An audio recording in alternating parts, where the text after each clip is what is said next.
Hello students, now this is lecture 5 on the topic relations and functions. In the previous lecture number 4, we had discussed the relevance of this topic to a good extent and few terms like what is meaning of independent variable and dependent variable and what is meaning of binary relation. Once again I must reiterate, binary relation means relation between two variables. One variable will be called as independent variable and denoted by x. Another variable will be called as dependent variable and it is denoted by y. Now see,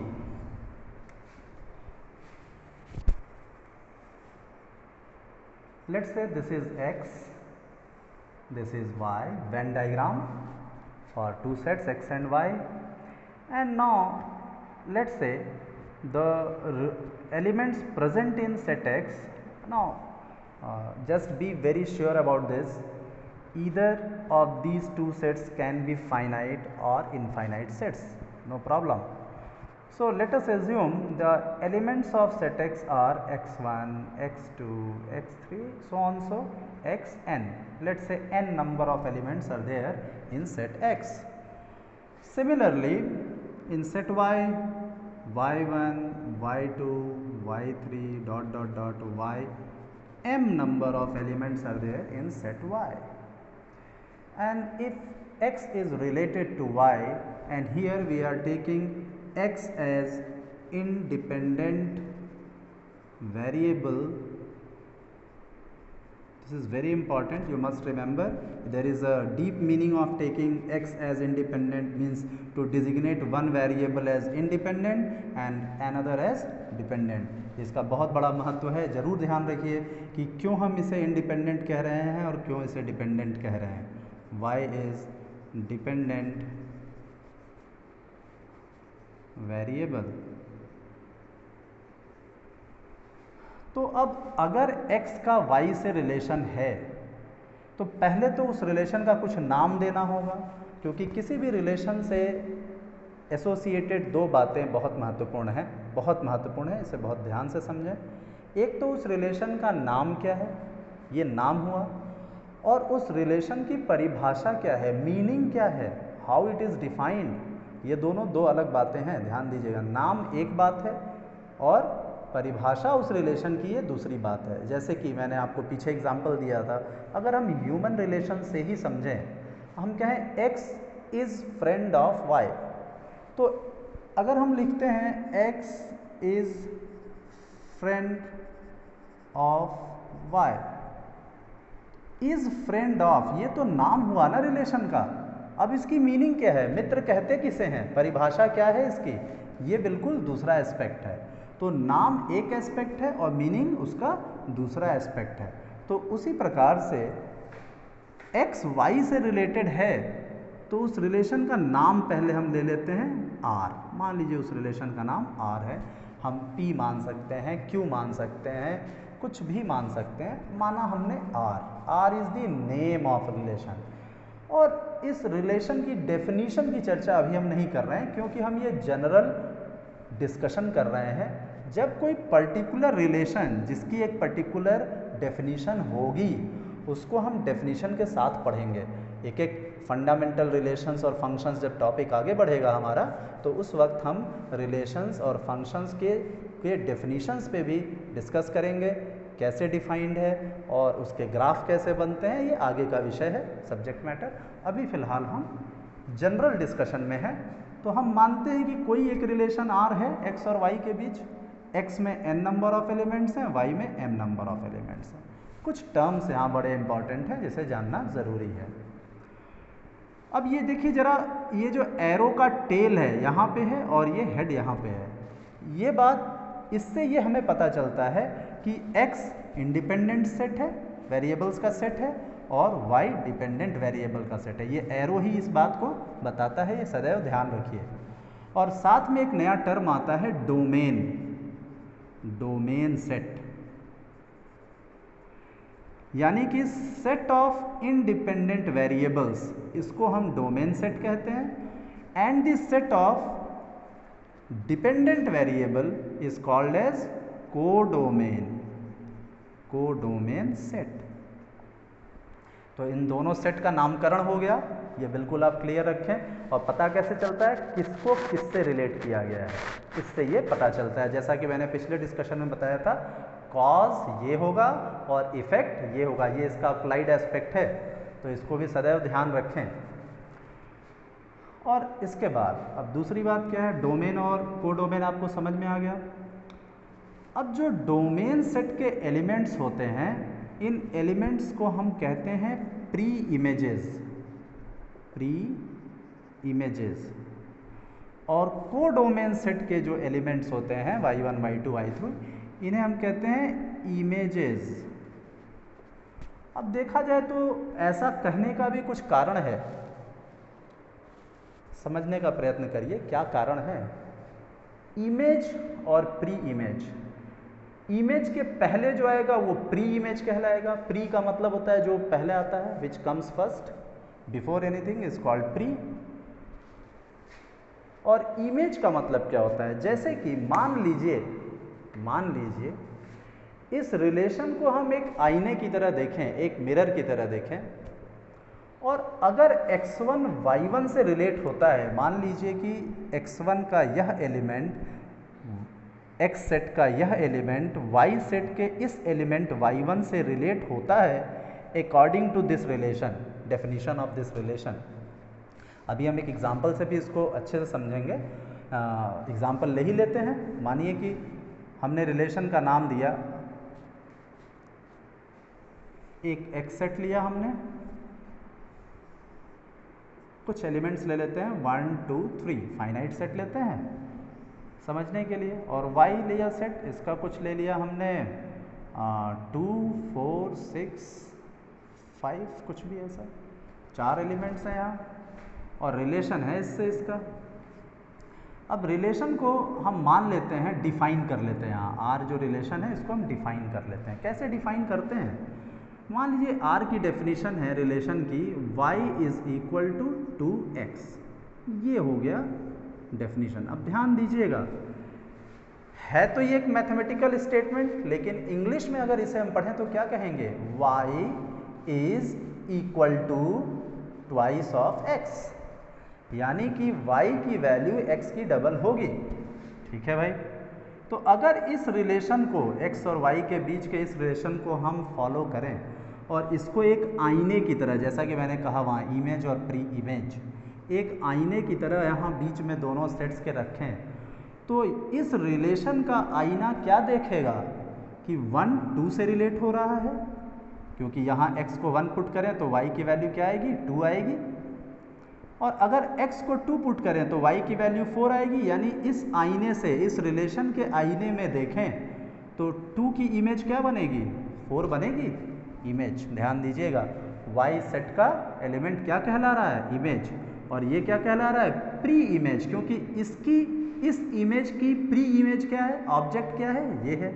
इसी तरह 3 का image क्या बनेगा, 6 बनेगा। तो इस example से आप समझ पा रहे होंगे कि क्यों हम डोमेन सेट के एलिमेंट्स को प्री इमेज कह रहे हैं और कोडोमेन सेट के एलिमेंट्स को क्यों हम इमेज कह रहे हैं, और बीच में इस रिलेशन के आईने का क्या आशय है, डेफिनेशन से है। ये आप समझ पा रहे होंगे। जैसे ही हमने डिफाइन कर दिया रिलेशन को y इक्वल टू 2x, तो आईना स्पष्ट हो गया और इमेज की प्री इमेजेस हमें दिखने लगी। और अब हम दो सेट्स के बीच रिलेशन को इस्टेब्लिश कर सकते हैं कि x सेट यानी डोमेन सेट का कौन सा एलिमेंट y सेट के यानी कोडोमेन सेट के किस एलिमेंट से रिलेट होने जा रहा है। यहाँ तक बिल्कुल बात क्लियर होगी। अब एक बात यहाँ जानना और आवश्यक है, कुछ लिखने का तरीका। आप देखिए, जैसे हमने यहाँ लिखा है x is related to y with relation r, इसको लिखने का एक एक्सप्रेस करने का तरीका है जो बुक्स में आप देखेंगे, लिखा जाता है r colon full colon x arrow y। इसका मतलब बिल्कुल यही है जो मैंने अभी तक आपको एक्सप्लेन किया है। लेकिन देखिए, मैथमेटिक्स के लैंग्वेज में, जैसा कि मैंने आप लोगों को पहले ही बताया, मैथमेटिक्स इज़ अ लैंग्वेज।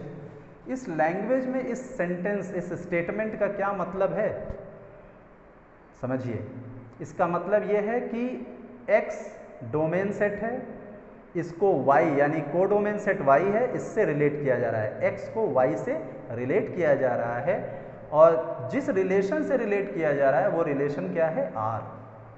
ठीक है, तो इस यहाँ पर रिलेशन का नाम होता है, फिर कोलन होता है, फिर किससे किसको यानी डोमेन सेट और कोडोमेन सेट, इन दोनों को यहाँ मेंशन किया जाता है। ये रिप्रेजेंट करने का तरीका है, एक जनरल तरीका है किसी भी रिलेशन को। तो यहाँ तक बातें हो गई। अब हम लोग आगे देखेंगे कुछ type of relations. Fundamentally there are 4 type of relations. On what basis, that we are going to discuss now. You see, type of relations, it's very easy to understand if you have got all the previous discussions in your mind. You can understand very easily type of relations. Number 1, one relation. Now what do you mean by this one relation? If only one element of domain set is related to only one element of codomain set, यानी domain set का एक element codomain के सिर्फ एक element से relate हो रहा हो, ऐसे यानी कि एक इमेज की एक ही प्री इमेज अगर एग्जिस्ट करती हो तो इस तरह के रिलेशन को हम वन रिलेशन कहते हैं, और ये हर एलिमेंट के साथ होना चाहिए through out the domain set and को डोमेन सेट। अगर ये फैक्ट इस्टेब्लिश होता है तभी हम उस रिलेशन को वन रिलेशन कहते हैं। यदि एक केस भी ऐसा आ गया कि यहाँ पर ये 2 एलिमेंट्स किसी एक एलिमेंट से रिलेट हो गए ऐसे, तो ऐसी स्थिति में ये वन रिलेशन नहीं कहलाएगा। स्ट्रिक्टली एक एलिमेंट एक ही एलिमेंट से रिलेट होना चाहिए throughout the whole set, तो हम इसे वन रिलेशन कहते हैं। मैं डेफिनेशन नहीं लिख रहा हूँ यहाँ, आप चाहें तो लिख सकते हैं वीडियो को रिप्ले करके। तो आप वन रिलेशन को क्या लिखेंगे? If a relation is such that for every image in the codomain set there is one and only one pre-image in the domain set, then such a relation is called one relation. Now many one relation. What is many one relation? Now you can guess. If many elements of domain set is related to one element of codomain set, यहाँ many लिखा गया है domain के लिए, one लिखा गया है codomain के लिए, यानी कि यदि ऐसा हो कि यहाँ पर जैसे x1 y1 से रिलेटेड है और ये x2 भी अगर y2 से रिलेटेड हो जाए according to the definition of relation, तो इसको हम क्या कहेंगे? मेनी वन रिलेशन कहेंगे। एक एग्जांपल से हम इसे भी देख लेते हैं और क्लैरिटी आ जाएगी आपको। मानिए सेट x रहा, सेट y रहा, R रिलेशन है, नाम है रिलेशन का, और यहाँ पर एलिमेंट्स लेते हैं हम -1, +1, 2, 3, यहाँ पर हम लेते हैं 1, 4, 9।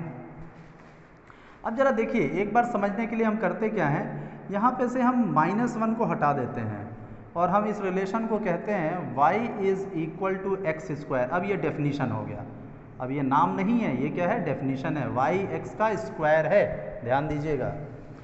तो इस रिलेशन से देखें तो x किससे रिलेट हो रहा है? 1 से। 1 का स्क्वायर यहाँ रखिए, 1 x की वैल्यू स्क्वायर 1 मिलेगा, 2 यहाँ रखिए स्क्वायर 4।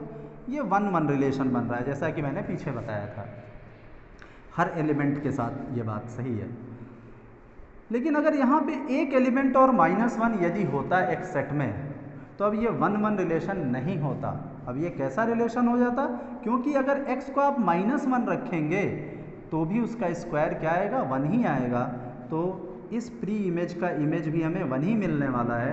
तो now this is many one, many means more than one, एक से ज़्यादा x का एलिमेंट y के एक से रिलेट हुआ, this is many one relation. I hope ये भी क्लियर हो गया होगा।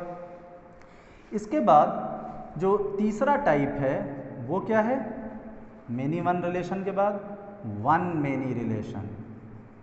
तो वन मेनी रिलेशन भी आपको बात समझ में आ ही रही होगी। अब x का यानी डोमेन सेट का एक एलिमेंट यदि को डोमेन के एक से ज़्यादा एलिमेंट से रिलेट हो रहा हो तो हम इसे वन मेनी रिलेशन कहते हैं।